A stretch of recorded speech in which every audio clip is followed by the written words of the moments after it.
Good morning everyone. कैसे हो आप सभी? जैसा कि देखो, आप लोग जानते थे कि मैं आपको जैसे बताया था अपने यूट्यूब पर कि आपका जो मॉडल पेपर है वो अब स्टार्ट होगा ना। जो आपकी एक त्रिपाठी की प्रैक्टिस सेट थी 10, वो मैंने करा दी है अपने यूट्यूब एग्री अवे CSA वाला चैनल पर। अवेलेबल है, प्लेलिस्ट उसकी बन चुकी है ना, उसी में पूरा 10 प्रैक्टिस सेट अवेलेबल है। अब आइए, अब दूसरे आपके जो मॉडल पेपर है इसमें 20 मॉडल पेपर मिलेंगे। ठीक है, तो ये नेक्स्ट आपका वीडियो रहेगा, इसका प्लेलिस्ट अलग से बनेगा। इसमें आपको एक लेवल के क्वेश्चन मिलेंगे। ठीक है, तो जैसा आप लोग जानते होंगे कि इस बार जो बांदा पेपर बना रही है बांदा यूनिवर्सिटी 2026 का यूपी कैडेट का, तो उसके लेवल का क्वेश्चन इस मॉडल पेपर में हमको मिल जाएगा। ठीक, तो ध्यान से देखिएगा। जैसा कि मुझे कुछ कमेंट भी आया था कि भैया थोड़ा सा वीडियो क्लियर नहीं है। देखो भाई, मोबाइल भी वही अपना है ना, एक मीडियम लेवल का, बहुत ज़्यादा हाई लेवल का नहीं है, बट कोशिश करेंगे। बट देख रहे हैं इस बार हो सकता है थोड़ा क्लियर आए अच्छा। चलिए स्टार्ट करते हैं। एक बार स्वागत है आप सभी का अपने इस फिर से अपने इस चैनल एग्री अवे CSA वाला पर। छोटी सी रिक्वेस्ट वही रहती है हमेशा कि वीडियो बस भाई आप लोग पूरा देखा करो, स्किप ना करा करो ना, क्योंकि स्किप करने वाली कोई चीज़ इसमें नहीं है। कोई आपका लेक्चर नहीं हो रहा है, ये एक तरह का आपका जो है क्वेश्चन आंसर दिखाया जा रहा है। तो सब आप जो है कि अच्छे से देखो। और हाँ, साथ ही जानकारी के लिए बता दे भाई कि चैनल को सब्सक्राइब कर लेना और वीडियो को लाइक कर देना और अपना फीडबैक जरूर देना ना वीडियो के एंड होते ही। और इसमें देखो, बस ये फ्रंट पेज पर केवल आपका जो है आंसर शो कर रहा है, नहीं तो अब जो आपका नेक्स्ट आएगा इस सब में आपको आंसर नहीं रहेगा। तो आप लोग को थोड़ा सा सोचने का टाइम मिल जाएगा कि यार इसका आंसर क्या होगा, फिर मैं आपको बताऊंगा। ठीक है, तो चलिए स्टार्ट करते हैं। एक बार लेकर प्रभु का नाम, हर हर महादेव, जय श्री कृष्णा, जय श्री राम। चलिए स्टार्ट करते हैं। आपका पहला आपका मॉडल पेपर 1 है। ठीक है, कहाँ से क्वेश्चन है ये आपको नहीं मैटर करता है, मैटर ये कर रहा है कि आपका क्वेश्चन कैसा है। ठीक, आपके लेवल का है कि नहीं। लेवल का ये है भाई, यूपी कैडेट का ये है। तो चलो स्टार्ट करते हैं, यूजी एग्रीकल्चर स्टूडेंट के लिए PAG ग्रुप। चलिए स्टार्ट करते हैं। सबसे पहला क्वेश्चन देखिए, यहाँ पर लिखा है कि प्रोकैरियोटिक तथा यूकैरियोटिक में मुख्यतः अंतर क्या होता है। सबसे पहला आपका जो इसमें ऑप्शन दिया गया है बी, केंद्रक कला अनुपस्थित होता है। ठीक, जो केंद्रक कला अनुपस्थित होता है तो ये आपका सबसे मेजर डिफरेंस है आपके यूकैरियोटिक तथा प्रोकैरियोटिक में, जो कोशिका होती है उसमें। ठीक है, केंद्रक के आधार पर तुलना की जाती है। पूछा है केंद्रक के आधार पर तुलना की जाती है, तो किसका किया जाता है। प्रोटोजोआ और मोनेरा में, एनेमा और इनेमा में, कवक तथा शैवाल में, प्रोकैरियोटिक तथा यूकैरियोटिक। तो आपका प्रो तथा यूकैरियोटिक कोशिका में की जाती है। फिर आपसे पूछा गया कि प्रोकैरियोटिक कोशिका में कौन सी संरचना नहीं पाई जाती है। तो इसमें से कौन सी संरचना है जो प्रोकैरियोटिक कोशिका में नहीं पाई जाती है। तो क्या नहीं पाई जाती है भाई, आपकी केंद्रक कला, केंद्रिका, रिक्तिका। तो ये तीनों नहीं पाई जाती, इसलिए इसका आंसर हो जाएगा उपरोक्त सभी। ठीक, पूछा है कि जीवन की भौतिक आधारशिला क्या है, फिजिकल बेसिस ऑफ लाइफ क्या है भाई। तो आप लोगों ने 12th में पढ़ा होगा जीव द्रव्य। ठीक है, वही है। उसके बाद आपका नेक्स्ट क्वेश्चन है क्वेश्चन नंबर 5 कि पूछा है द्विज चक्राकार रचना डबल हेलिक्स DNA। वही पूछा कि डबल हेलिक्स DNA का मॉडल जो है प्रस्तुत किया था, किसने किया था। जानते होंगे, वाटसन एंड क्रिक ने किया था 1953 में। याद रखना ये सब। देखो क्वेश्चन आपको लेवल के मिलेंगे कि नहीं, यहाँ कोई कुछ पूछ रहा है। ठीक, पूछा है सर्वाधिक समय तक क्रियाशीलता वाला RNA कौन सा है इसमें से। तो आप लोगों को मालूम हो कि RNA भी बहुत से टाइप होते हैं, उसमें mRNA, tRNA, rRNA ना। तो इसमें आपका आंसर जो है वो आपका है rRNA। फिर आपसे पूछा है कि जो टैमिन तथा बाल्टीमोर निम्न में किसकी खोज के लिए प्रसिद्ध है। उत्क्रम अनुलेख। ठीक, आंसर नंबर C। फिर पूछा है आपसे कि वाटसन तथा क्रिक 1953 द्वारा उसे जो आपका 1953 में मतलब जो कौन सा DNA का मॉडल बना है। ठीक, कौन सा DNA का मॉडल उन्होंने दिया था ये पूछा है। यहाँ पर आंसर है आपका BDNA, ZDNA, CDNA, DDNA। तो आपका आंसर हो जाएगा BDNA। फिर पूछा है कि उत्क्रम अनुलेखन की क्रिया, ठीक, रिवर्स ट्रांसक्रिप्शन किसने दिया है भाई, क्या है इसमें। तो आपका इसमें हो जाएगा RNA से DNA का बनना। ठीक है, तो DNA से DNA का बनना, RNA से DNA का बनना, ये सब आप लोग अच्छे से पढ़ लेना। ठीक, इनको आपसे पूछा है कि जो आपकी लैम्प्रस गुणसूत्र पाया जाता है, ठीक है, तो किस में पाया जाता है। तो आप जब क्रोमोसोम पढ़ोगे ना, तो उसमें टाइप ऑफ क्रोमोसोम में आपका आता है स्पेशल टाइप क्रोमोसोम लैम्ब्रोस। ठीक है, उसी में ये आपका आता है, इसमें बोलते हैं कशेरुकी जंतुओं में के अंडकोश साइड्स में पाया जाता है। ठीक, फिर आपसे पूछा है कि जीनोम से तात्पर्य है, थोड़ा सा ये इरेज हो गया है बट कोई नहीं, मैं आपको पढ़ के इसका आंसर बस बता दे रहा हूँ, आप लोग पढ़ लो। आपका जो आंसर इसमें है बी, जीनोम से तात्पर्य मतलब क्या है, तो गुणसूत्रों का एक अगुणित, ठीक है, अगुणित समुच्चय, हेप्लॉइड सेट ऑफ एन। ठीक, समझ गए। अब चलिए आगे बढ़ते हैं। फिर आपसे पूछा है कि गुणसूत्र या पॉलीसोम्स, ठीक, गुणसूत्र या पॉलीसोम्स हैं, क्या है वो, राइबोसोम का समूह है। फिर पूछा है काला विहीन, ठीक, नॉन मेम्ब्रेनस आपकी कोशांग है, कौन सा इसमें से है, राइबोसोम। ठीक, उसके बाद पूछा है आपसे ग्लूकोज के दो अणु मिलकर बनाते हैं, ग्लूकोज के दो अणु मिलकर क्या बनाते हैं भाई, माल्टोज। हींग, फेरुला एसेफोडिया नामक पौधे की जड़ों से प्राप्त होता है, रासायनिक दृष्टि से यह है, क्या है, वह है रेजिन। ठीक, रेजिन आप लोग नाम सुने होंगे बहुत जगह, वही है। तो फिर आपसे पूछा है क्वेश्चन नंबर 16 कि सुक्रोज के जलीय अपघटन से मुक्त होता है, क्या मुक्त होता है भाई, तो ग्लूकोज एंड फ्रक्टोज। ठीक, याद रखना, ये बस आपका आंसर दिख रहा है, देन इसके बाद अगला पेज जो है उस पर आंसर आपको नहीं दिखेगा। फिर आपसे पूछा है कि ग्लाइआयोडीन नामक प्रोटीन पाया जाता है, किसमें पाया जाता है भाई, गेहूं में। ये इसको ग्लूटीन प्रोटीन भी बोलते हैं, ठीक है, वही है। रेसरपिन औषधि जो है कि प्रदान करने वाला पौधा कौन सा है भाई, सिनकोना है, एंट्रोफा है, रिस्टोक्नोन है, या आपका जो आंसर नंबर बी है, ठीक, वो आपका लिखा है राउल्फिया स्टेम्पटाइना। ठीक, आप ये पढ़ लीजिएगा। उसके बाद पूछा है कि रेफाइड्स होते हैं, रेफाइड्स क्या होते हैं, ये आपके कैल्शियम ऑक्जेलेट के जो रोवे होते हैं, रवे लिखा है वो होते हैं। ठीक, तो इसे आप पढ़ लीजिएगा। फिर आपसे क्वेश्चन नंबर 20 पूछा है कि सिस्टोलिथ में संग्रह होता है, जो सिस्टोलिथ होता है उसमें क्या संग्रह होता है, उसमें आपका होता है कैल्शियम कार्बोनेट। ठीक, कैल्शियम कार्बोनेट याद रखना। फिर आपका क्वेश्चन नंबर 21 हाइड्रोलिटिक एंजाइम पाए जाते हैं, किसमें पाए जाते हैं भाई, आपके लायन काय तथा लाइसोसोम में। ठीक, फिर आपसे क्वेश्चन पूछा गया है कि जो वसा संचित करने वाला अवर्णी लवक क्या है, तो इसमें आपका हो जाएगा इलियोप्लास्ट, इलियोप्लास्ट याद रखना। माइटोकॉन्ड्रिया नाम किस वैज्ञानिक ने दिया था, तो ये आपका दिया था सी बेंडा ने। ठीक है, तो सभी वैज्ञानिक का नाम और अच्छे से बॉटनी पढ़ लेना, उससे क्वेश्चन आपके पास डीपली आ सकते हैं क्योंकि बांदा पेपर बनाएगी। चलिए, अब आपको आंसर नहीं मिलेगा देखने को, तो अब आपको थोड़ा सा टाइम मिल जाएगा। ठीक, चलिए,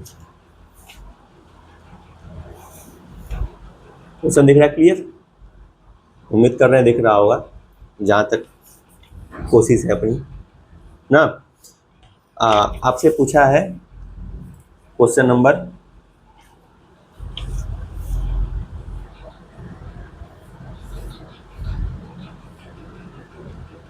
सही आ रहा है कि नहीं,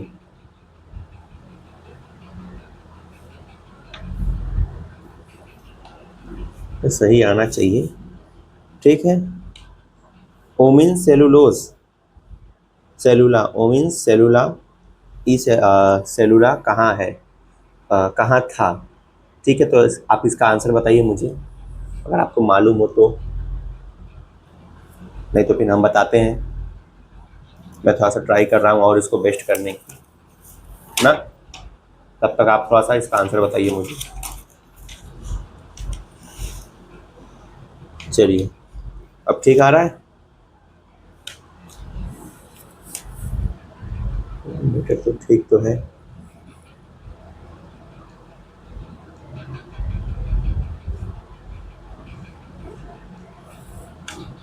चलिए, ठीक ही तो है। फिर आपका इसका जो आंसर हो जाएगा 24 क्वेश्चन का, ठीक है, इसका आपका आंसर है सी, रॉबर्ट ब्राउन ने। ठीक, फिर आपसे पूछा कि सबसे छोटी कोशिकांग है, सबसे छोटी कोशिकांग इसमें क्या है, तो आप आंसर फिर बताइए मुझे। ठीक, तो सबसे जो जिसमें छोटी कोशिकांग वो क्या है, क्वेश्चन नंबर 25, इसका आंसर हो जाएगा बी। ठीक, राइबोसोम्स। फिर आपसे पूछा है कि ऑटोलिसिस, ठीक है, ऑटोलाइसिस के लिए उत्तरदायी है, ऑटोलाइसिस के लिए उत्तरदायी है भाई, कौन है भाई आप बताइए। इसमें आपका हो जाएगा लाइसोसोम। ठीक, आंसर देख लीजिएगा अच्छे से।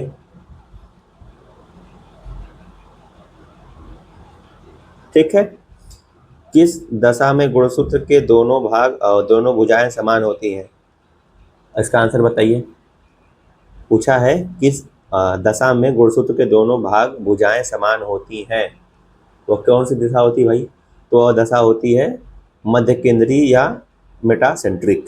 ठीक है, तो आप लोग पढ़ोगे तो क्रोमोसोम उसी में आते हैं, type of base on centromere के बेस पे ना कितने टाइप के क्रोमोसोम होते हैं, तो आपका आंसर नंबर ए हो जाएगा। फिर आपसे पूछा गया है कि मध्य पटलिका मिडल लैमेला मुख्यतः बनी होती है, किसकी बनी होती है, तो आप आंसर करके बताइए, तब तक सोचिए, देन हम बताते हैं। फिर इसका आंसर आपका हो जाएगा कैल्शियम की, यानी कि बी। ठीक, फिर आपसे पूछा कि केंद्रिका न्यूक्लियोलस का कार्य क्या होता है भाई, तो 29 नंबर क्वेश्चन, इसका आंसर आप लोग बताइएगा। इसका कार्य क्या होता है भाई, इसका कार्य होता है आंसर नंबर बी। ठीक, आरएनए का द्विगुणन करना। आत्मघाती थैली किसे कहते हैं, तो ये सिंपल सा क्वेश्चन है, आप लोग 12 से पढ़ते आ रहे हो, इसका आंसर हो जाएगा लाइसोसोम। ठीक, चलिए पूछा है क्वेश्चन नंबर 31, रिक्तिका किस झिल्ली द्वारा घिरी होती है, रिक्तिका किस झिल्ली द्वारा घिरी होती है, सो इसका आंसर आप लोग कमेंट करके बताइएगा। इसका आंसर हो जाएगा टोनोप्लास्ट। ठीक, ग्वानिन तथा साइटोसिन के बीच कितने हाइड्रोजन बंध होते हैं, ग्वानिन तथा साइटोसिन के बीच कितने हाइड्रोजन बॉन्ड बने होते हैं, तो 2 होते हैं, 3 होते हैं, 4 होते हैं, 6 होते हैं, कमेंट करिए। तो इसके भी आप लोग को बताना है कि कितने हाइड्रोजन बॉन्ड होते हैं। ठीक, चलिए बताइएगा।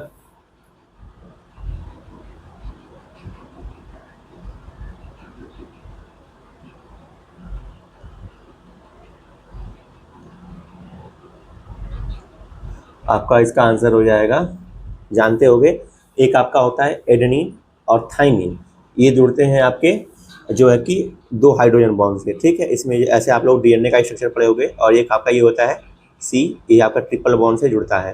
ठीक है, तो ये आपका आंसर हो जाएगा बी। फिर आपसे पूछा कि ऑक्सीसोम पाया जाता है, ऑक्सीसोम कहाँ पाया जाता है, तो आपका आंसर जो है कि बताना पड़ेगा आपको क्वेश्चन नंबर 33 का। सो बताइएगा इसका आंसर, सोचिएगा। ठीक है, अगर आपको समय मिले तो बताइए कमेंट बॉक्स में, नहीं तो हम तो बता ही रहे हैं, बाकी आप लोग सोचिए बस। तो क्वेश्चन नंबर 33, ऑक्सीसोम पाया जाता है, ऑक्सीसोम कहाँ पाया जाता है भाई, तो आपको बताना है इसका आंसर। सो इसका आंसर हो जाएगा सी। ठीक, माइटोकॉन्ड्रिया में। पर्णहरिम ए का सूत्र है, इसमें पर्णहरिम जो ए है उसका सूत्र क्या होता है, कमेंट करके बताइए, पर्णहरिम ए का सूत्र क्या होगा। तो 34 नंबर क्वेश्चन का आंसर बताइए आप लोग, इसका आंसर हो जाएगा आपका डी। आप लोग जो है कि इस फॉर्मूले को पढ़ लीजिएगा, जो लिखा है C55 H72, ठीक, 72O5 N4 Mg। ठीक, ये इतना थोड़ा सा लंबा चौड़ा फार्मूला इसका जो सूत्र दिया गया है। फिर आपसे पूछा गया कि क्वेश्चन नंबर 35 की पेप्टाइड जो पेप्टाइड बंध किसके बीच बने होते हैं, जो पेप्टाइड बॉन्ड होता है वो किसके बीच होता है, अमीनो अम्ल के, यूरिया के, न्यूक्लिक अम्लों के, कार्बनिक अम्लों के, किसके बीच होता है, तो क्वेश्चन नंबर 35 इसका आंसर बताइएगा। इसका आंसर आपका हो जाएगा ए, अमीनो अम्ल के बीच। ठीक, अमीनो अम्ल के बीच। पूछा है निम्नलिखित में से कौन प्रोकैरियोटिक नहीं है, कौन प्रोकैरियोटिक नहीं है आपका, सो इसका आंसर आपका हो जाएगा आंसर नंबर बी, यीस्ट। जो आपका यीस्ट है वो आपका प्रोकैरियोटिक नहीं है। साइटोसिन पाया जाता है, जो साइटोसिन है वो पाया जाता है केवल डीएनए में, केवल आरएनए में, आरएनए डीएनए दोनों में, या कोई नहीं, तो इसका आंसर आप बताइए। सो इसका आंसर हो जाएगा आपका सी, क्योंकि यह आपका दोनों पाया जाता है। वही आपका जो आरएनए उसमें एक यूरेसिल पाया जाता है जो कि डीएनए में नहीं पाया जाता। ठीक, समझ में आ रहा है क्वेश्चन, अच्छा खासा है, एक लेवल का है ना। फिर आपसे पूछा कि ट्रैफिक पुलिस किसे कहते हैं, तो जब आप साइटोलॉजी सेल का अलग पार्ट पढ़ोगे तो उसमें आपको मिलेगा कि ट्रैफिक पुलिस एक टर्म आता है, वो किसे बोलते हैं। तो क्वेश्चन नंबर 38, इसका आंसर आपका हो जाएगा गाल्जी का है। ठीक है, ये अब इसका वर्क आप लोग पढ़ लीजिएगा, बुक में वो लिखा होगा। पूछा कि इलेक्ट्रॉन सूक्ष्मदर्शी की खोज किसने की थी? इलेक्ट्रॉन सूक्ष्मदर्शी पूछा है, ठीक। इलेक्ट्रॉन सूक्ष्मदर्शी की खोज किसने की थी? नॉल एंड रस्का ने, ठीक, नॉल एंड रस्का ने। चलिए अब आते हैं इधर क्वेश्चन नंबर 40 पर। इसमें आपसे पूछा कि जो आपकी सेल थ्योरी है का विचार दिया, किसने दिया सेल थ्योरी का विचार? सेल थ्योरी का विचार दिया आपके स्लीडन एंड स्वान ने। Answer number C. पूछा कि हरित लवक की खोज किसने की थी? जो हरित लवक है क्लोरोप्लास्ट, उसकी खोज किसने की थी? ऑप्शन आपके सामने है, शिम्पियर ने, स्वान ने, डी डुए ने और कोई नहीं। सो आप आंसर बताइएगा इसका। आंसर आप सोचिए, इसका आंसर हो जाएगा आंसर नंबर ए, शिम्पियर ने, ठीक, शिम्पर ने। फिर पूछा कि कोशिका जो है, कोशिका में केंद्रक न्यूक्लियस की खोज किसने की थी? तो न्यूक्लियस की खोज किसने की थी भाई? आप लोग कमेंट करके बताओ। इसका आंसर हो जाएगा आपका answer number D, Robert brown, ठीक। रॉबर्ट हुक ने कोशिका खोज की थी, यहाँ पर केंद्रक की खोज पूछा है तो रॉबर्ट ब्राउन हो जाएंगे, ठीक है। फिर आपसे पूछा है कि निम्नलिखित में से कार्बोहाइड्रेट है, कार्बोहाइड्रेट क्या है? ग्लिसरॉल है, ग्लूटामाइन है, ग्लूकोज है, कोई नहीं। सो इसका आंसर आपका हो जाएगा सी, यानी कि आपका जो है कि ग्लूकोज, क्योंकि कार्बोहाइड्रेट्स जो आप कंज्यूम करते हो तो उससे आपको ग्लूकोज ही, ग्लूकोज में जो कि बदलता है, इससे आपको एनर्जी मिलती है। पूछा है ग्रेना और स्ट्रोमा पटलिकाएं कहाँ पाई जाती हैं? तो आपकी ग्रेना और ये आपकी जो कि स्ट्रोमा, ये आपकी जानते हो आप लोग, जब फोटोसिंथेसिस पढ़ोगे तो उसमें हरित लवक नाम सुने होंगे ना, उसी में पाया जाता है। तो इसका आंसर नंबर हो जाएगा आपका डी, 44 का डी, ठीक, 44 का डी हो जाएगा। फिर पूछा आपसे राइबोसोम का मुख्य कार्य क्या होता है? प्रकाश संश्लेषण, श्वसन का, प्रोटीन संश्लेषण का, वसा संश्लेषण का।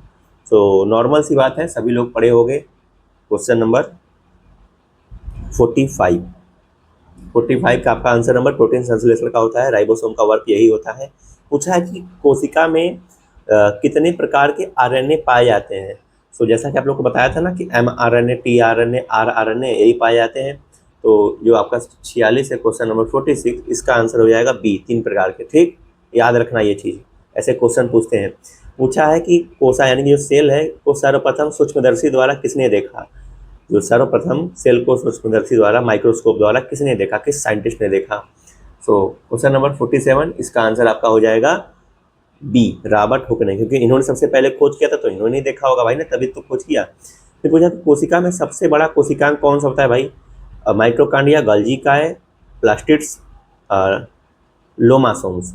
सो आंसर बताइएगा। इसका आंसर आपका हो जाएगा आंसर नंबर सी, प्लास्टिड्स, ठीक। याद रखिएगा ये सब चीज़, जो मैं बोल रहा हूँ उसे ध्यान से सुनिए, ठीक है। नहीं दिख रहा है क्वेश्चन आप लोग सुनिए मुझे, बट मुझे जहाँ तक लग रहा है कि दिख रहा होगा क्वेश्चन, ठीक है। उसके बाद आपसे पूछा कि एटीपी का निर्माण होता है, एटीपी का निर्माण कहाँ पर होता है? माइटोकॉन्ड्रिया में, राइबोसोम में, गोल्गी काय में, कोई नहीं। तो आप लोगों ने सुना होगा कि जो सेल का जो आपका पावर हाउस होता है उसे माइटोकॉन्ड्रिया कहते हैं। तो पावर हाउस का मतलब क्या होता है? एनर्जी, एनर्जी मतलब एटीपी, इसका फुल फॉर्म होता है एडिनोसाइन ट्राइफॉस्फेट। सो आंसर नंबर हो जाएगा 49 का ए, ठीक है। फिर आपसे थोड़ा पूछा है कि डीएनए का बहुलक पॉलीमरेज है, डीएनए का पॉलीमरेज है, ठीक। डीएनए बहुलक है, क्या है? न्यूक्लियोटाइड से, ग्लूकोज का, अमीनो अम्ल का, कोई नहीं। सो आंसर बताइएगा इसका। आपका आंसर हो जाएगा ए, आंसर ए, न्यूक्लियोटाइड्स, ठीक है। तो आपसे पूछा कि 18 ग्राम जल में अणुओं की संख्या होती है, 18 ग्राम जो आपका वाटर है उसमें अणुओं की संख्या कितनी होगी? 51 क्वेश्चन नंबर, इसका आंसर आप बताइएगा। तो इसका आंसर आपके सामने है, आंसर नंबर बी, ठीक, 6.023 इंटू 10 के पावर 23, ठीक है, समझ गए। चलिए आगे बढ़ते हैं।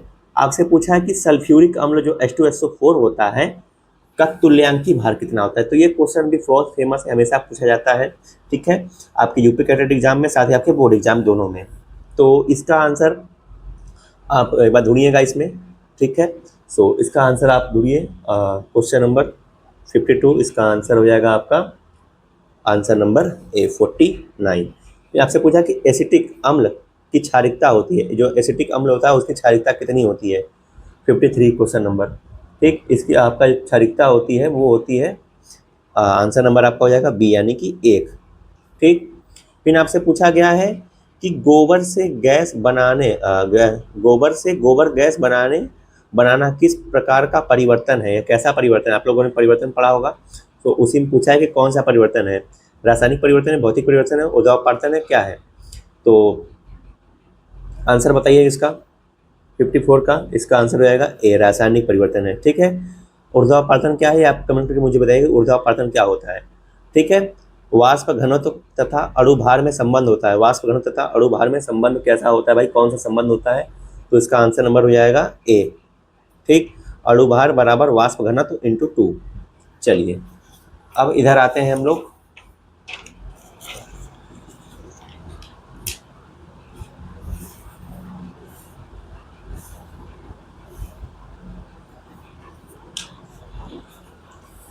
क्वेश्चन दिख रहा है क्लियर, थोड़ा छोटा दिख रहा होगा बट आप लोग जूम करके या फिर आराम से थोड़ा क्वालिटी बढ़ा लेना अपने यूट्यूब पे।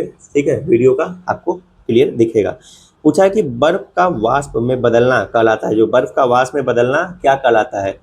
तो आप कमेंट करिए मुझे बताइए इसमें बर्फ का वाष्प में बदलना क्या कहलाता है। तो इसे कहलाता है भौतिक परिवर्तन, फिजिकल। ठीक है, फिर पूछा आपसे नीला थोथा, नीला थोथा का सूत्र है, नीला थोथा का सूत्र क्या है 57 क्वेश्चन नंबर, इसका आंसर हो जाएगा B, answer number B, CuSO4.5H2O। ठीक, पूछा है कि मेथेन गैस का वाष्प घनत्व कितना होता है। मेथेन जो आपका मेथेन गैस है CH4, उसका वाष्प घनत्व कितना होता है। तो आप लोग कमेंट करके मुझे बताइए। Question number 58, question number 58 answer इसका हो जाएगा बी, मेथेन गैस का वाष्प घनत्व होता है 8। ठीक, पूछा है कि C6H12O6 का अणुभार है, तो इसका आप लोग अणुभार बताइए 59 क्वेश्चन नंबर, तो इसका आंसर हो जाएगा ए 180। याद रखना ये सब निकाला जाता है, इसका फार्मूला होता है उससे निकाला जाता है, स्टेप होती है। तो आप लोग चाहो जिसको ना आए भाई अच्छे से पढ़ लेना, उससे आपको मिल जाएगा। पूछा है कि समान ताप दाब पर 1 मोल गैस का आयतन होगा, समान ताप दाब पर 1 मोल गैस का आयतन कितना होगा। तो इसका आयतन हो जाएगा आपका 22.4 लीटर। ठीक, आंसर नंबर बी, मैं टिक कर दे रहा हूँ, आप लोग उसे अच्छे से देख लेना। ठीक है, इसका PDF हम आपको मिल जाएगा पूरे मॉडल पेपर का, आप लोग चाहो तो मोबाइल नंबर पर कॉन्टेक्ट करके मुझसे बाई कर सकते हो। संहित तथा ऊर्जा में संबंध होता है, संहित तथा ऊर्जा में कौन सा संबंध होता है 61 क्वेश्चन नंबर, इसका आपका आंसर हो जाएगा बी, E बराबर mc², आइंस्टीन बाबा आ गए।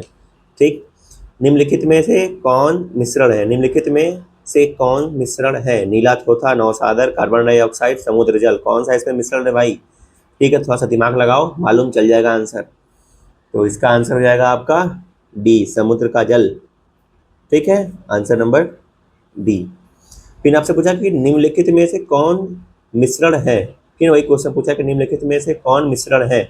सो आपका क्वेश्चन नंबर 63, इसका आपका आंसर हो जाएगा C, answer number C, ammonium chloride, ammonium chloride याद रखना।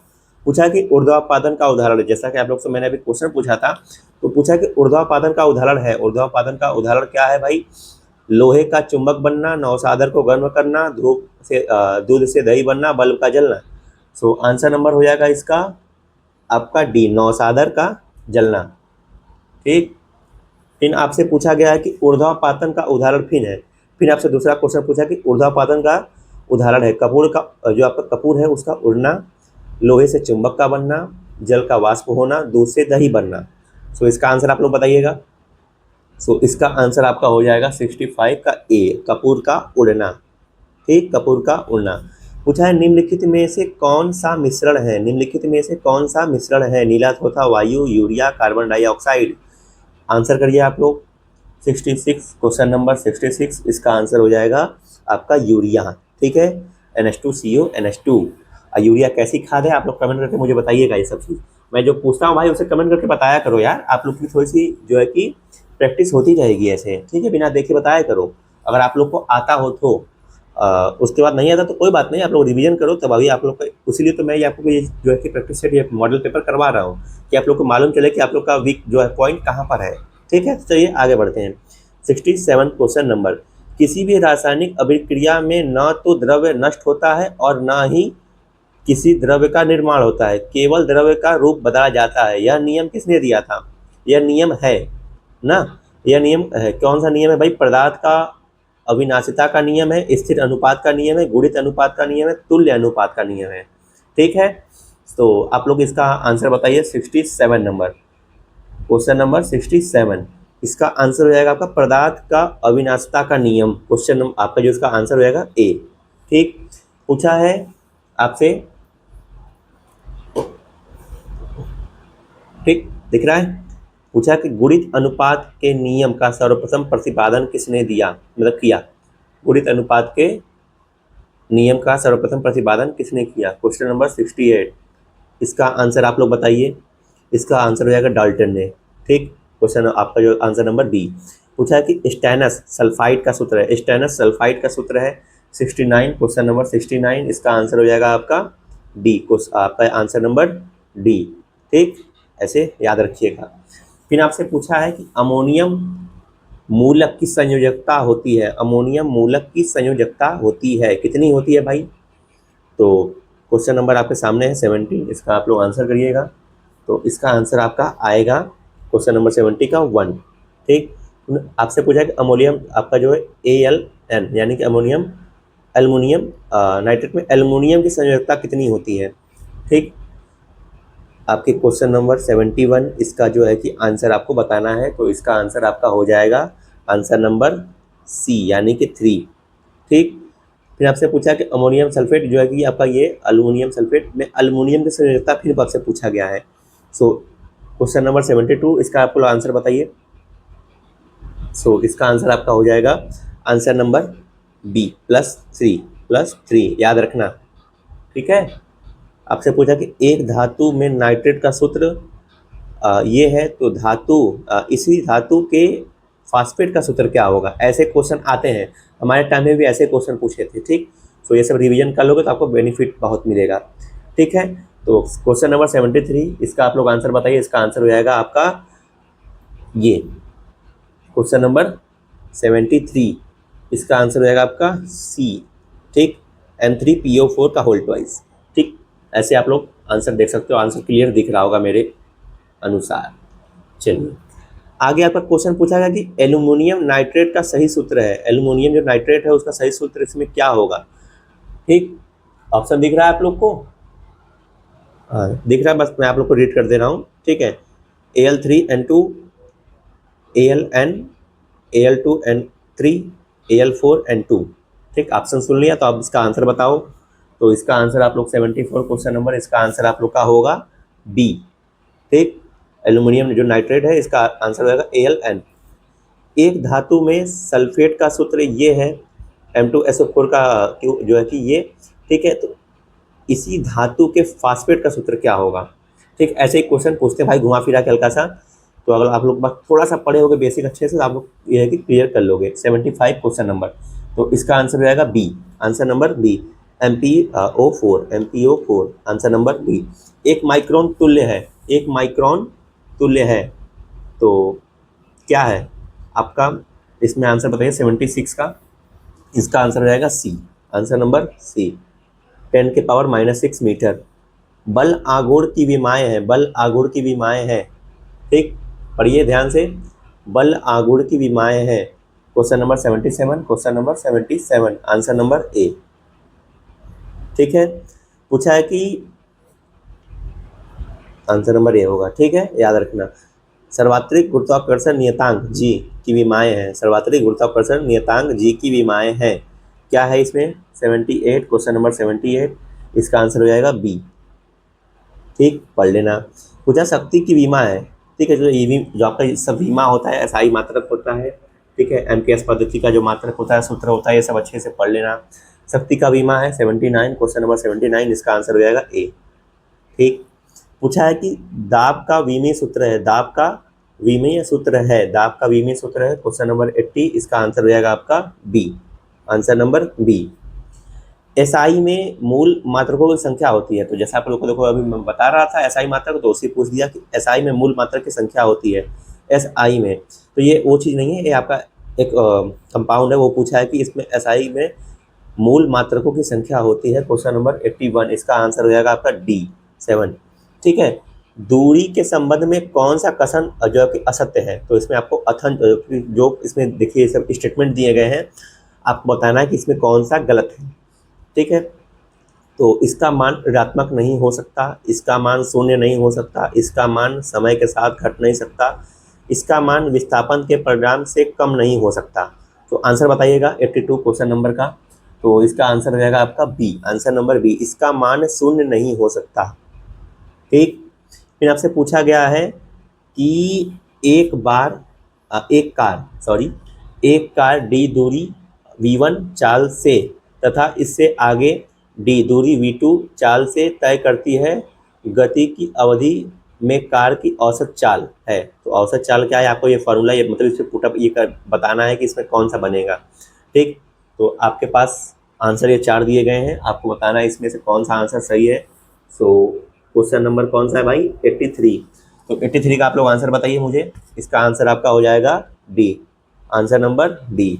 ठीक, आप लोग इसे पढ़ लीजिएगा। पूछा है कि निम्न में से कौन सी सदिश राशि है? कौन सी सदिश राशि है भाई? एक अदिश राशि होती है, एक सदिश राशि होती है। तो 84 इसका आंसर आप बताइए। इसका आंसर हो जाएगा आपका 84 क्वेश्चन नंबर, आंसर नंबर आपका हो जाएगा सी। ठीक, पूछा है सदिश राशि को छाटिए। तो अदिश राशि होती है, सदिश राशि होती है, तो इसमें सदिश राशि इस ऑप्शन में कौन सा है? ठीक, 85 क्वेश्चन नंबर, इसका आंसर हो जाएगा आपका डी, जो आपका बल है फोर्स, वो आपका हो जाएगा सदिश राशि। फिर आपसे पूछा है सदिश राशि को छाटिए। तो विस्थापन, घनत्व, आयतन, ताप, इसमें से कौन सा है? आप लोग मुझे कमेंट करके बताइए। तो इसका आंसर हो जाएगा आपका क्वेश्चन नंबर 86, इसका आंसर हो जाएगा आपका ए। ठीक है, पूछा है कि मतलब कौन सी राशि अदिश राशि है? ठीक, कौन सी राशि अदिश राशि है? आप लोग का रिवीजन बहुत अच्छा इस मॉडल पेपर से होगा, तो लाइक जरूर करना भाई, क्योंकि क्वेश्चन मैं देख रहा हूँ बहुत अच्छे खासे हैं। ठीक है, तो क्वेश्चन आप जो कि क्वेश्चन नंबर 87, इसका आंसर हो जाएगा आपका बी, वैद्युत स्थिर विभव। ठीक, पूछा है कोणीय संवेग। कोणीय संवेग है, कोणीय संवेग क्या है? अदिश है, ध्रुवीय सदिश है, अक्षीय सदिश है, एक रेखीय संवेग है। तो क्या है? 88 आंसर नंबर इसका हो जाएगा आपका बी, आंसर नंबर बी, अक्षीय वेग है। ठीक, पूछा है कोणीय विस्थापन है। कोणीय विस्थापन क्या है? अदिश है, सदिश है, कभी अदिश कभी सदिश, ना अदिश ना सदिश। तो कोणीय विस्थापन 89, इसका आंसर हो जाएगा आपका सी, कभी अदिश कभी सदिश, याद रखना। ठीक, चलिए इधर आते हैं हम लोग, 1 सेकेंड। चलिए, क्वेश्चन आपके सामने है, क्लियर दिख रहा होगा, मैं जहाँ तक उम्मीद कर रहा हूँ ना। तो पूछा है आपसे क्वेश्चन नंबर 90 की 5 न्यूटन के बल के आयताकार घटक है। तो इसके आपका आंसर हो जाएगा क्वेश्चन नंबर 90, क्वेश्चन नंबर 90, इसका आपका आंसर हो जाएगा सी, आंसर नंबर सी आपका हो जाएगा 3 न्यूटन 4 न्यूटन। ठीक, 5 न्यूटन के 2 बल 120 डिग्री कोण पर कार्यस्थ है, परिणाम बल होगा। परिणाम बल क्या होगा? क्वेश्चन नंबर 91, इसका आंसर आपका हो जाएगा आंसर नंबर 5 न्यूटन, यानी कि ए। ठीक, एक समान वृत्तीय गति में क्या है? वेग तथा त्वरण नियत रहते हैं, वेग नियत रहता है, त्वरण बदलता है, त्वरण नियत रहता है, वेग बदलता है, और आपका वेग तथा त्वरण दोनों बदलते हैं। तो इसका आपका कौन सा आंसर सही है भाई? आप लोग बताइए। तो इसमें आपका आंसर सही हो जाएगा 92 का डी, वेग तथा त्वरण दोनों बदलते हैं। ठीक है, दिख रहा है क्लियर ना? चलिए, फिर आपसे पूछा कि एक समान वृत्तीय गति में कौन सी भौतिक राशि नियत रहती है? तो वेग, त्वरण, बल, गतिज ऊर्जा। क्वेश्चन नंबर 93, इसका आंसर होगा आपका डी। पूछा एक समान वृत्तीय गति में कण का त्वरण होता है, कण का त्वरण आपका होता है 94 क्वेश्चन नंबर, इसका आंसर हो जाएगा आपका सी, आंसर नंबर सी, त्रिज्या के अनुदिश आपका आंसर नंबर सी। न्यूटन के गति का द्वितीय नियम मापन करता है, किसका मापन करता है भाई? त्वरण का, संवेग का, बल का, कोणीय संवेग का, किसका मापन करता है? 95 question number 95, answer number B, बल का। ठीक, फोर्स का। पूछा है आपसे क्रिया बल व प्रतिक्रिया बल कार्य करता है, क्वेश्चन नंबर 96, इसका आंसर आपका हो जाएगा बी, आंसर नंबर बी, विभिन्न वस्तुओं पर किस बल द्वारा कृतकार्य हो सकता है? किस बल द्वारा कृतकार्य हो सकता है? तो आपका हो जाएगा इसका आंसर 97, क्वेश्चन नंबर 97 इसका आंसर हो जाएगा आपका डी। ठीक है, सभी प्रकार के ऋणात्मक, शून्य, अशून्य, धनात्मक याद रखना। आपसे पूछा कि एक वस्तु पर बल F लगाने पर वस्तु नियत वेग v से चलती है, बल की शक्ति होगी, शक्ति है। क्वेश्चन नंबर 98 इसका आंसर हो जाएगा आपका ए। ठीक, एफ वी। फिर आपसे पूछा कि किसी वस्तु का संवेग p तथा गतिज ऊर्जा E, यदि संवेग 2p हो जाए तो इसकी गतिज ऊर्जा होगी, क्या होगी भाई? Question number 99 answer number D, answer number D 4E। फिर आपसे पूछा कि 4 किग्रा तथा 9 किग्रा द्रव्यमान के दो पिंड के रेखी संवेग इनकी गतिज ऊर्जा का अनुपात कितना होगा? तो रेशियो आपसे पूछ रहा है कितना होगा, तो क्वेश्चन नंबर 100 इसका आंसर हो जाएगा आपका बी, 9:4 का रेशियो आपका बनेगा। पूछा सेकेरम ऑफिसिनेरम, आपका एग्रीकल्चर का पोर्शन स्टार्ट हो रहा है। सेकेरम ऑफिसिनेरम वनस्पति के नाम है आपके भारतीय आपका जो है नोबल केन उसी का नाम है। ठीक है, आपका इसका आंसर हो जाएगा बट 1 मिनट, क्वेश्चन नंबर 101। ठीक है, सेकेरम ऑफिसिनेरम वनस्पति का नाम है, भारतीय गन्ना, चाइनीज गन्ना, ट्रॉपिकल, जो ट्रॉपिकल गन्ना होता है उसी का नाम होता है। ठीक है, फिर आपसे पूछा कि एरोइंग संबंधित है, एरोइंग किससे संबंधित है? Question number 102। ठीक, एरोइंग संबंधित है, किससे संबंधित है? मूंगफली, धान, सुगरकेन, गेहूं। तो आपका आंसर हो जाएगा क्वेश्चन नंबर 102 का सी, क्वेश्चन नंबर 102 का सी, यानी कि सुगरकेन गन्ना में। फिर आपसे पूछा कि सेहू रोग किस फसल में लगता है? सेहू रोग किस फसल में लगता है? याद रखिएगा, सेहू रोग किस फसल में लगता है? Answer number B, answer number B यानी कि गेहूं। ठीक, पूछा है शुष्क फलों का राजा। ठीक है, आपका शुष्क फलों का राजा कौन सा होता है? केला होता है, सेब होता है, अमरूद होता है, बेर होता है। तो बेर आपका हो जाए। ठीक, ये आपका होता है शुष्क फलों का, यानी कि जो एकदम डेजर्ट एरिया जो होते हैं ना, सूखे एरिया, वहाँ पर आपका जो है कि बेर अच्छे से सर्वाइव करता है, इसलिए इसको वहाँ का राजा बोला जाता है। पूछा है 1 हेक्टेयर बराबर होता है, कितना होता है? 10,000 वर्ग मीटर बराबर इतना होता है, 2.47 एकड़ होता है, 43,560 वर्ग फुट होता है, या फिर ऑल ऑफ दिस। तो आप लोग सुने होंगे एकड़ भी इतना ही होता है, 1 हेक्टेयर में इतना ही होता है। ठीक, क्वेश्चन नंबर 105 इसका आंसर हो जाएगा आपका डी, ऑल ऑफ दिस, सभी हो जाएंगे ना। रक्त का थक्का न बनना किस विटामिन की कमी से होता है? Vitamin E, vitamin K, vitamin C, vitamin D. So answer number आपका हो जाएगा क्वेश्चन जो है कि 106 का क्वेश्चन का सी, विटामिन के। ठीक, याद रखना, भूलना नहीं है कैसे भी। फिर आपसे पूछा गया कि वसा में घुलनशील, तो आप लोग को मालूम हो कि विटामिन 2 प्रकार के होते हैं, एक फैट सोलुबल, एक वाटर सोलुबल। ठीक, तो जो पानी में घुलनशील होते हैं वो कौन कौन से होते हैं, और जो कि फैट में घुलनशील कौन कौन से होते हैं? तो यहाँ पर पूछा है कि वसा में घुलनशील कौन कौन से, तो क्वेश्चन नंबर 107 इसका आंसर हो जाएगा डी, ऑल ऑफ दिस, यानी कि ए, डी, ई। ठीक है, बी, सी आपके जो होते हैं वाटर सोलुबल होते हैं। पूछा कि रक्त का पीएच होता है, जो आपका ब्लड होता है इसका पीएच कितना होता है? तो क्वेश्चन नंबर 108 इसका पीएच होता है आपका 7.4। हमसे ये हमारे स्कूल में वाइवा में पूछा गया था क्वेश्चन। ठीक, फिर पूछा कि झाड़ियों तथा लताओं का अध्ययन किया जाता है, किसमें अध्ययन किया जाता है?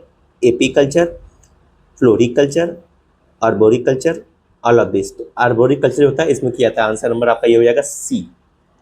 ठीक, इसका हो जाएगा सी, क्वेश्चन नंबर 109 का। फिर आपसे पूछा गया कि father of horticulture, father of जो आपके हॉर्टिकल्चर वो कौन है? डी कैंडोल है, एरिस्टोटल है, एम.एच. मैरीगोडा है, नॉन ऑफ दिस है। तो आपकी जो एम.एच. मैरीगोडा है यही है। ठीक, आम में शर्करा की मात्रा होती है, क्वेश्चन नंबर 111, आम में शर्करा की मात्रा होती है 10 से 12%, 18 से 19%, 20 से 22%, 30 से 32%। सो इसका आंसर आपका हो जाएगा डी, आंसर नंबर डी, यानी कि आम में शर्करा की मात्रा 111, सॉरी आपका इसका आंसर हो जाएगा, 1 मिनट, आम में पूछा है ना, तो इसका आंसर होगा आपका बी। ठीक है, सही कर लेना, इसका हो जाएगा 18 से 19% इसमें शर्करा की मात्रा पाई जाती है। पूछा है HDP, high density planting suitable variety of mango, यानी हाई जो आपकी हाई डेंसिटी प्लांटिंग के लिए सबसे बेस्ट जो वैरायटी है कौन सी है? दशहरी है, सिंधु है, अम्रपाली है, चौसा है। तो जानते होंगे इसमें सबसे जो हाई डेंसिटी जो सबसे पास पास लगाई जा सकती है वैरायटी आम की, वो है अम्रपाली, आप लोग पढ़े होंगे। पूछा है कि आम की बेमौसमी प्रजाति है, जो बेमौसम में मतलब जैसे कि आपका जो मौसम होता है उसके बाद ये ठंडी में भी फरे, ऐसा कुछ। ठीक, तो तोतापुरी, केसर, मधुलिका, सिंधु कौन सी वैरायटी है भाई? एक क्वेश्चन नंबर 113 इसका आपका आंसर हो जाएगा सी, मधुलिका जो वैरायटी है ये। ठीक, आम की सबसे अधिक सबसे ज़्यादा निर्यात की जाने वाली, सबसे ज़्यादा एक्सपोर्ट विदेशों में जो की जाती है वो आपकी की जाती है, कौन की जाती है? Neelam, Dasheri, Alphonso, all of this. तो इसका आंसर बताइएगा आप लोग। इसका आंसर रहेगा अल्फांसो। ठीक है। फिर आपसे पूछा गया है मृदा में नमी किसके द्वारा मापी जाती है? Barometer, tensiometer, photometer, none of this. Answer आपका हो जाएगा क्वेश्चन नंबर 115 का आंसर नंबर बी, टेंसियोमीटर। याद रखना। लवणीय क्षारीय मृदाओं में बहुलता होती है, लवणीय क्षारीय मृदाओं में बहुलता होती है भाई, क्वेश्चन नंबर 116। इसका आंसर हो जाएगा सी। इसका आंसर हो जाएगा सी, दोनों में, यानी कि विनिमय सोडियम की और विलय लवण की। किस फसल में ऊसर सहने की क्षमता अधिक होती है? किस फसल में ऊसर सहने की क्षमता अधिक होती है? Question number 117 answer number B, जो आपका अमरूद है उसमें। ठीक। बंद नलियों का आकार होता है, बंद नलियों का आकार कैसा होता है भाई? क्वेश्चन नंबर 118, इसका आकार होता है वी शेप का। ठीक है। सबसे कम जल मांग वाली फसल है, सबसे कम जिसको वाटर रिक्वायरमेंट होती है, कौन सा है? चुकंदर है, मूली है, पत्ता गोभी, टमाटर। तो सबसे कम 119 क्वेश्चन नंबर, इसका आंसर रहेगा मूली, यानी कि डी। पूछा है कि 1 हेक्टेयर सेमी में घन मीटर होता है, कितना होता है भाई? आपका होता है 200, 100 घन मीटर, 150, 300, कौन सा होता है भाई? Question number 120, question number 120 answer number C, 100 घन मीटर। वी आकार का आमतौर से प्रयोग होने वाला सूत्र। ठीक। वी आकार का, तो इसका आपका जो वी नॉट सुने होगे ना, वही पूछा है आपसे, क्वेश्चन नंबर 121। इसका आंसर हो जाएगा ए, ये याद रखना। ठीक है। वी नाच हो गया, कुलाबा हो गया, ये सब चीज़। फिर आपसे पूछा है कि असमतल भूमि ऊंची नीची के लिए सिंचाई के उपयुक्त विधि है, कौन सी सबसे अच्छा बेस्ट मेथड है? पर जैसे कि जहाँ पर एक समान लैंड नहीं पाई जाती है, तो उसके लिए आपका आंसर होगा इसमें कौन सा? ड्रिप होगा, बौछारी होगा, क्यारी होगा, घड़ीपुर। तो आपका हो जाएगा बौछारी, जिसे बोलते हैं स्प्रिंकलर। ठीक। फिर पूछा है आपसे 123 नंबर, गेहूं के लिए सर्वोत्तम सिंचाई की विधि कौन सी है? चेक बेसिन, थाला, क्यारी, ड्रिप। थाला, वो थाला नहीं भाई, CSK का। ठीक है। यहाँ दूसरा चीज़ है थाला, याद रखना। क्वेश्चन नंबर 123, क्वेश्चन नंबर 123, इसका आंसर होगा आपका क्यारी विधि। ठीक। आपका क्यारी विधि 123 क्वेश्चन नंबर, यानी कि बी आपका। ठीक है। गेहूं प्लस चना बोने को किस प्रकार की फसल उपयोगिता कहते हैं? डिफरेंट क्रॉपिंग सिस्टम होते हैं, तो ये पूछा कि गेहूं प्लस चना बोने को आपका कीट आकर्षक, पोषक, रक्षक, नाभिकीय, कौन सा है? नाभिय। तो क्वेश्चन नंबर 124, इसका आंसर आएगा आपका डी, पोषण। ठीक। क्योंकि चने से आपका नाइट्रोजन फिक्सेशन हो जाएगा, जो आपके गेहूं के लिए बेटर रहेगा। चलिए, पूछा है निम्न में भारी भूमि की फसल का उल्लेख। देखो भाई, भारी भूमि का मतलब या फिर भारी मृदा का मतलब ये नहीं कि उसका वजन ज़्यादा होगा। ठीक है। भारी भूमि का मतलब ये होता है कि आपको उसमें जैसे टीलेज प्रैक्टिस, जो जुताई का आपका प्रोसेस होता है, वो करोगे तो सबसे ज़्यादा जोर किस में लगाना पड़ता है? ट्रैक्टर को। हल को सबसे ज़्यादा जोर किस मिट्टी में लगाना होता है? उससे मतलब होता है कि भारी हल की। तो आपकी जो बलुई मृदा होती है वो वजन, भले ही वजन भारी हो, लेकिन उसमें जुताई आपकी जो होती है वो आसान, टीलेज प्रैक्टिसेस आसान होती है। बट वही आपकी जो क्ले मृदा होती है उसमें हार्ड होती है। तो ये पूछा है कि निम्न में भारी भूमि की फसल है, तो भारी भूमि आपकी मूंग, ककड़ी, कपास, खरबूजा। तो जानते हो कि कॉटन जो कि ब्लैक सॉइल में आपकी होती है, तो अब ब्लैक सॉइल में क्ले की मात्रा बहुत ज़्यादा होती है, तो उस हिसाब से इसका आंसर नंबर हो जाएगा सी। ठीक। कॉफ़ी है एक औषधीय फसल है, मसाले वाली फसल है, उद्दीपक फसल है, कोई नहीं। तो इसका आपको डिफरेंट टाइप की जो क्रॉप होती है हर तरह की, ठीक है, नगदी फसल, ठीक, कैच क्रॉप, ये सब अलग अलग सीरियल्स क्रॉप, इस सबको पढ़ लेना। तो इसका आंसर आपका हो जाएगा क्वेश्चन नंबर 126 का उद्दीपक। ठीक। कपास पौधा है कम अवधि का प्रकाश चाहने वाला, ज़्यादा अवधि का प्रकाश चाहने वाला, प्रकाश निष्प्रभावी, क्या है? यानी कि ये इसका जो मतलब है, शॉर्ट डे प्लांट है, लॉन्ग डे प्लांट है, या फिर डे न्यूट्रल प्लांट है। तो क्वेश्चन नंबर 127, इसका आंसर हो जाएगा सी, डे न्यूट्रल प्लांट है। ठीक। पूछा है राइजोबियम कल्चर द्वारा बीज उपचारित करने के लिए एक पैकेट राइजोबियम कल्चर कितने बीज के लिए पर्याप्त होता है? तो जो राइजोबियम का एक पैकेट आता है वो कितने, ठीक, वो शायद आपका होता है 250 ग्राम का, 200 ग्राम का। तो वो कितने जो है कि कितने अमाउंट में जो बीज है उसको उपचारित कर, जो है कि ट्रीटमेंट उसका कर सकता है? तो 10 kilo, 20 kilo, 15 kilo, 25 kilo. Question number 128 answer number A, 10 kilo बीज के लिए। ठीक। खेती प्लस पशुपालन प्लस मधुमक्खी पालन किस प्रकार के फसल खेती की पद्धति है? यह कैसी फार्मिंग है? मिश्रित खेती है, बहुफसली खेती है, मिश्रित फसल है, मिश्रित फसल उत्पादन है। तो आपका इसमें आंसर नंबर हो जाएगा क्वेश्चन नंबर 129 का ए, मिक्स फार्मिंग। ठीक। राइजोबियम कल्चर से बीजोपचार करने के बाद कितने प्रतिशत फसल उत्पादन में वृद्धि होती है, यानी कि आपको जो राइजोबियम कल्चर है, अगर उससे आप ट्रीटमेंट करते हो सीड का, तो आपका जो है कि यील्ड कितना परसेंट बढ़ेगा, जो आपकी उपज है वो कितनी परसेंट बढ़ेगी। क्वेश्चन नंबर 130, इसका आंसर आपका मिल जाएगा आप जो कि सी, यानी कि 15 से 20%। ठीक। गेहूं में लगने वाला खपरा बीटल बहुत फेमस है, का वैज्ञानिक नाम है। तो इसका वैज्ञानिक नाम, आपको वैज्ञानिक नाम भी, जो फेमस इंसेक्ट है उसके आपको वैज्ञानिक नाम भी मालूम होने चाहिए। तो क्वेश्चन नंबर 131, इसका आंसर रहेगा आपका सी, आंसर नंबर सी, याद रखना ये। ठीक। उसके बाद पूछा कि पहाड़ी बंट, एक होता है करनाल बंट, एक होता है पहाड़ी बंट, रोग है वायु जनित है, बीज जनित है, पानी जनित है, सभी। तो ये कौन सा रोग जनित है भाई? 132 नंबर आपका हो जाएगा सी, बीज जनित, यानी कि सीड बॉर्न डिजीज है आपका, सीड बॉर्न डिजीज जिसे इंग्लिश में बोलते हैं। गेहूं का सेहू ईयर कोक्कल किसके द्वारा होता है? कवक द्वारा, जीवाणु द्वारा, एमएलएल द्वारा, या फिर निमेटोड द्वारा। तो क्वेश्चन नंबर 133, इसका आंसर हो जाएगा निमेटोड द्वारा, ईयर कोक्कल डिजीज। ठीक, याद रखना। और इसी में अगर बैक्टीरिया इंक्लूड रहे तो उसे बोलते हैं टुंडू डिजीज, याद रखना। डिबलिंग विधि से बुआई करने पर गेहूं का बीज दर कितना होता है? जो डिबलिंग मेथड है उससे कितना होता है आपका, तो उसका जानकारी आप लोग को होना चाहिए। उसका होता है 25 से 30 किलो, ये सब नॉर्मल सी बात है। पूछा है आपसे बोरो धान की बुआई कब करते हैं? बोरो धान की, एक बोरो होता है, एक अमन होता है, एक अस होता है, 3 तरह के धान होते हैं। तो बोरो धान की जबकि बुआई का समय पूछा है, तो क्वेश्चन नंबर 135, इसका आंसर हो जाएगा डी, नवंबर दिसंबर, जो ठंडी का समय होता है उसमें बोते हैं। पूछा है भारत में धान की पहली हाइब्रिड कौन सी थी? तो धान की पहली हाइब्रिड कौन सी थी भाई? क्वेश्चन नंबर 136, क्वेश्चन नंबर 136 का आंसर रहेगा बी, CORH1, CORH1। पूछा है डेपोक विधि से नर्सरी डालने पर कितने क्षेत्र की आवश्यकता होती है?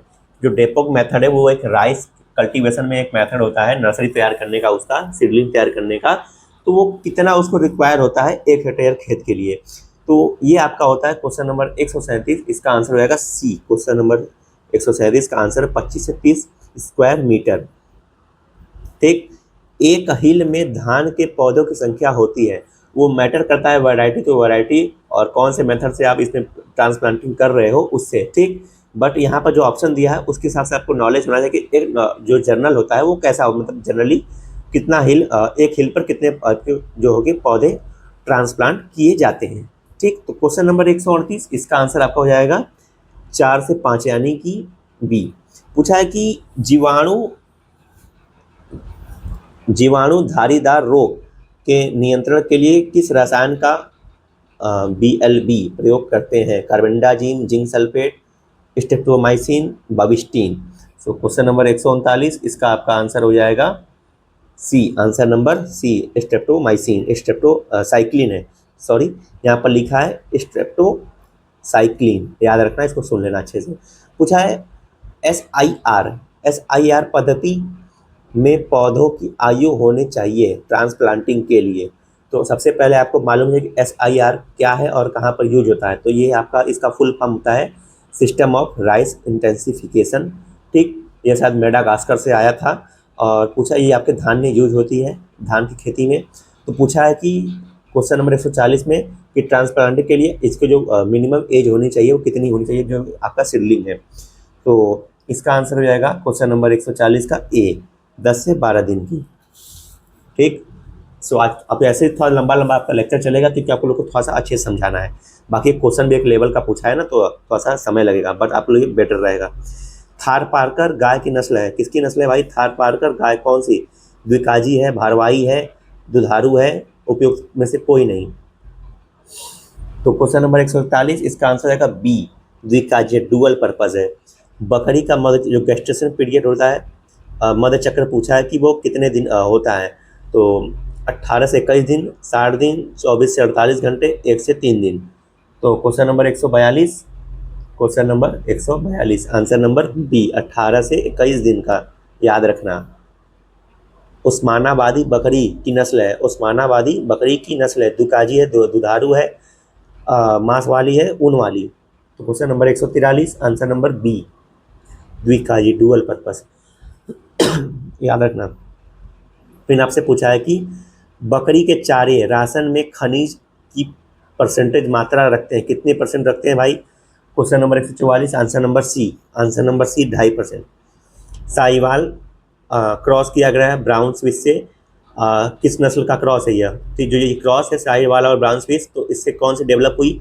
करन स्विस, जरसिंधी, करन फ्राइज, रेड डेन। तो आपकी इसमें डेवलप हुई 145। क्वेश्चन नंबर इसका आंसर है करन स्विस। ठीक, सो आपका आंसर इसी में लिखा है करन, इससे आपका हो जाएगा, और स्विस यानी कि स्विस, ये आप लोग पहचान लोगे। ठीक, गलकंबल पूर्ण विकसित होते हैं किसमें? भदावरी में, सुरती में, जाफराबादी, मेहसाना में। तो आपका आंसर हो जाएगा बी, जाफराबादी में। हुकिंग, हुकिंग की क्रिया किसमें की जाती है? भेड़ में, सुअर में, बकरी में, भैंस में। तो क्वेश्चन नंबर 147, इसका आंसर हो जाएगा सी। आंसर नंबर सी, हूफिंग, हूफिंग लिखा है। ठीक, इसका आंसर हो जाएगा सी, बकरी में। पावर नाल, पवार नस्ल पूछा है, पवार नस्ल का जन्म स्थान है, पवार नस्ल का जन्म स्थान बरेली है, मोहन, सरयू नदी का क्षेत्र, मथुरा, पीलीभीत। सो आंसर बताइएगा। Question number 148, answer number D, answer number D, Pilibhit. ठीक, फिर आपसे पूछा गया कि बकरी के में गुणसूत्र की संख्या होती है, जो बकरी गोट होती है उसमें गुणसूत्र का संख्या कितना? क्रोमोसोम नंबर, इसमें आपका क्रोमोसोम नंबर होता है 60। दाढ़ी विशेष प्रकार के बाल किस बकरी की नस्ल से बनाए जाते हैं? मालाबारी, जमुनापारी, बीटल, भदावरी। आपकी भरवारी, ठीक है, जो आपकी बरबरी होती है उससे। तो किससे बनता है भाई? क्वेश्चन नंबर आपका 150, इसका आंसर रहेगा B, answer number B, Jamunapari. ठीक, 3 फेज इंडक्शन मोटर में फेजों की संख्या होती है। क्वेश्चन नंबर 151, इसका आंसर रहेगा सी, आंसर नंबर सी। डिस्क हल है, डिस्क हल कैसा है? प्राथमिक भू परिष्करण यंत्र है, जीरो भू परिष्करण है, द्वितीयक भू परिष्करण यंत्र है, न्यूनतम भू परिष्करण है। क्वेश्चन नंबर 152, इसका आंसर हो जाएगा ए, आंसर नंबर ए, प्राथमिक भू परिष्करण।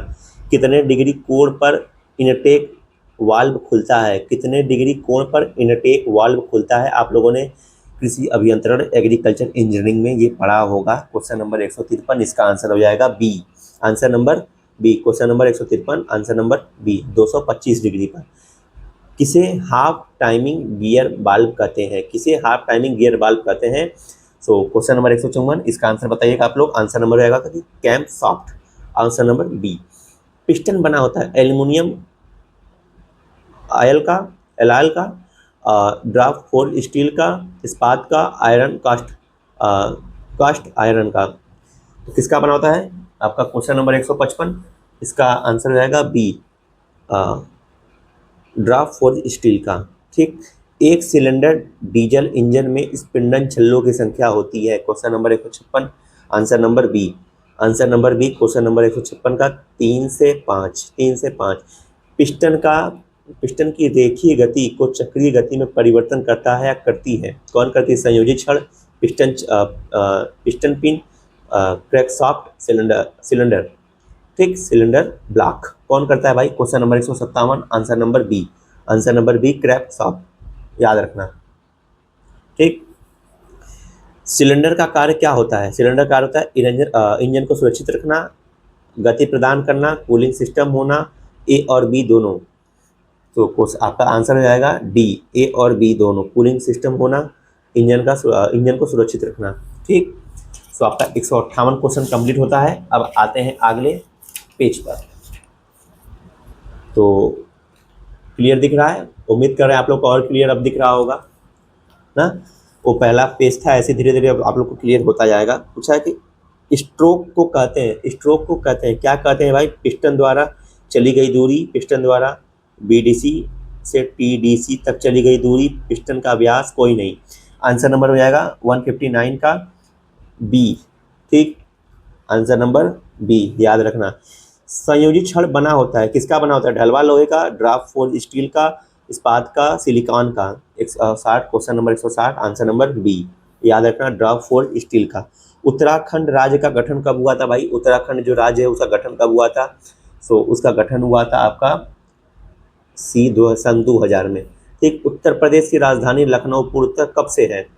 तो ये आपकी राजधानी जो है आपकी बनी है बी, आंसर नंबर बी, यानी कि 1935 से।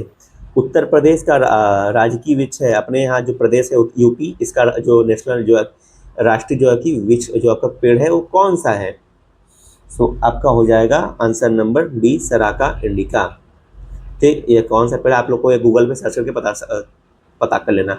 यूपी का सर्वाधिक विधानसभा सीटों वाला जिला कौन सा है भाई? यूपी का सर्वाधिक विधानसभा सीटों वाला जिला, question number 164, answer number C, answer number C, Prayagraj. याद रखना। प्रदेश में लोकसभा सीटों की संख्या कितनी है? क्वेश्चन नंबर 165, प्रदेश में लोकसभा सीटों की संख्या कितनी है? क्वेश्चन नंबर 165, क्वेश्चन नंबर 165 याद रखो भाई, पढ़ो अच्छे से। सो इसका आंसर आपका हो जाएगा बी, आंसर नंबर बी, 80। ठीक, आप लोग इसको एक बार चेक कर लेना। प्रदेश में उच्च न्यायालय की एक खंडपीठ स्थित है, तो क्वेश्चन नंबर 166 इसका आंसर हो जाएगा B, answer number B. Uttar Pradesh के प्रथम मुख्यमंत्री कौन थे? उत्तर प्रदेश के प्रथम मुख्यमंत्री कौन थे भाई? Question number 167, answer number C, answer number C, Vallabh Pant.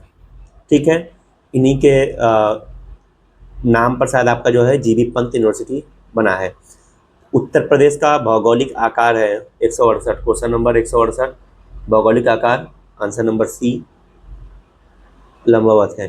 ठीक, उत्तर प्रदेश का सबसे पश्चिम जिला कौन सा है भाई? सोनभद्र, बलिया, गोरखपुर, ये तीनों पूर्वांचल के जिले हमारे यहाँ के। जो ये शामली है, शायद यही आंसर हो सकता है, आंसर नंबर डी, 169 का। ठीक, फिर आपसे पूछा है कि एक विद्युत ट्रेन पूर्व से पश्चिम की ओर जा रही है, बताइए इसका धुआं किस तरफ जाएगा? पश्चिम, पूरब, सभी तरफ। तो क्वेश्चन नंबर 170 इसका आंसर हो जाएगा डी, इसका आंसर हो जाएगा डी। विश्व में सबसे अधिक क्षेत्रफल किस देश का है? चीन, अमेरिका, भारत, रूस। सबसे बड़ा भाई तो भारत आपका जो है कि रशिया ही है। युआन किस देश की मुद्रा है? नेपाल, अमेरिका, भारत, चीन। ये आपकी चीन की मुद्रा है। ठीक, फिर आपसे पूछा कि ढाका, जबकि ढाका किस देश की राजधानी है? तो आपका नेपाल, बांग्लादेश, श्रीलंका, अफगानिस्तान, ये राजधानी है बांग्लादेश की। पृथ्वी दिवस कब मनाता है? अर्थ डे कब मनाया जाता है भाई? 7 अप्रैल, 22 मार्च, 22 अप्रैल, 16 सितंबर। कब मनाया जाता है? क्वेश्चन नंबर 174 याद रखो, आपका आंसर रहेगा 22 अप्रैल। ठीक, उसके बाद पूछा है आपसे अरुणाचल प्रदेश की राजधानी है, सभी को मालूम होना चाहिए ये सब चीज़। ठीक, अरुणाचल प्रदेश की राजधानी है कौन है? शिलांग है, दिसपुर, इम्फाल, क्या है? नॉन ऑफ दिस, इसमें से है ही नहीं वो। मोहनजोदाड़ो कहाँ पर स्थित है? पंजाब, सिंधु, गुजरात, उत्तर प्रदेश, कहाँ पर है भाई? सो आप लोग कमेंट करके मुझे बताइए। क्वेश्चन नंबर 176 इसका आंसर आपके सामने है, आंसर नंबर बी, सिंध में। ठीक, सिंधु में। पूछा है हड़प्पा सभ्यता की खोज किस वर्ष हुई थी? तो हड़प्पा सभ्यता की खोज 1921 में हुई थी, आंसर नंबर ए हो जाएगा। भारत में खोजा गया सबसे पहला पुराना शहर कौन सा है? पंजाब, सिंधु, मोहनजोदाड़ो, हड़प्पा। कौन है भाई? आपका हो जाएगा 78 का डी, हड़प्पा। दयाराम साहनी 1921 याद रखना। फिर आपसे पूछा है कि भारत के प्रथम प्रधानमंत्री कौन थे? डॉक्टर राजेंद्र प्रसाद, पंडित जवाहरलाल नेहरू, इंदिरा गांधी, ये आपके राष्ट्रपति थे प्रथम। आपके आंसर नंबर बी हो जाएगा। ठीक, पंडित जवाहरलाल नेहरू। भारत की सबसे ऊंची चोटी कौन सी है? माउंट एवरेस्ट, प्रशांत महासागर, K2, ऑल ऑफ दिस। तो इसका आंसर रहेगा बी, K2। ठीक, श्रेणी इतने का 18वां पद। ठीक, 8वां पद। तो ये आपका क्वेश्चन आ गया मैथ का, तो आपके सामने ये सब मैथ का क्वेश्चन है, तो ये मुझे पढ़ने की कोई ज़रूरत नहीं है, इसे बस आप लोग अच्छे से देख लो।